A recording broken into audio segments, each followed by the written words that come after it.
When it comes to nutrition, there are three things that dramatically impact your hormonal response from every single meal and snack you eat. It's including smoothies and everything. Anything you put in your mouth.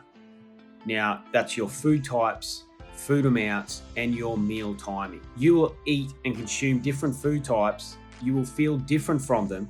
Some foods you'll feel amazing from, other food types you don't. You'll eat one type of protein, for example, it may back you up, may make you feel heavy, make you feel sluggish, you get poor sleep, or the same goes with different types of carbohydrates, being fruit, vegetable, and grains, and different types of fats. That's your avocado, nuts, oils, and seeds.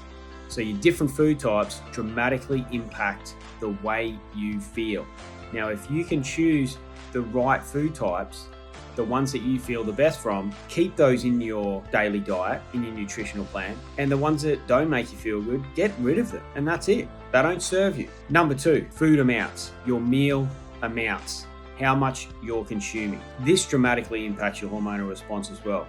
The difference between your protein and carbohydrate ratio, what's in your meal, on your plate, in your bowl, in your smoothie, the amount of protein compared to how much carbohydrates you have, depending on the individual's metabolic type and activity level, will determine how well you're going to feel and how balanced your blood sugar levels are going to be after your meal. Now, the amount of fat as well, even though it's very dense in calories, you don't want to skip having the fats in your meals. You need to have your healthy fats, right? So you need protein, carbohydrates, and fats in every meal. And when you start to be aware of how you're feeling after your meal, your hormonal response, you can play around with the amount of carbohydrates and the amount of protein that's on your plate, in your bowl, in your smoothies, and you'll get a difference in your hormonal response from that as well. Number 3, your meal timing. This one spun me out because you can get it down to, your first meal, your second meal, third meal, whatever, you can adjust your meal timing right down to 15 minutes, right? Have it 15 minutes later than what you did the day previously, and you'll feel different.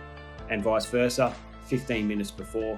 You can do that. So you can push things out an hour, bring them forward an hour, push them out 10 minutes, bring them forward 10 minutes. You can play around with your meal timing, and then you'll get it to a point where, geez, this is the right time to eat for my first meal during the day on these days of the week with this particular amount of activity level. Play around with those 3 things. Seems like a lot, but over time, within about 3 to 4 weeks, you can really get on top of things. Food types.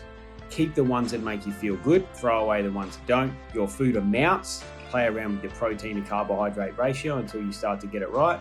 Have a little amount of good healthy fats on your plate, in your bowl, in your smoothie as well, and then your meal timing. Play around with your meal timing, 1 hour before, 1 hour later, half an hour, 15 minutes, 10 minutes, and you'll get to a point where you've got this beautiful fingerprint specific diet there that's only for you and you feel amazing from, and you're optimizing your hormonal response from every single meal that you eat. Eat, think, and live clean.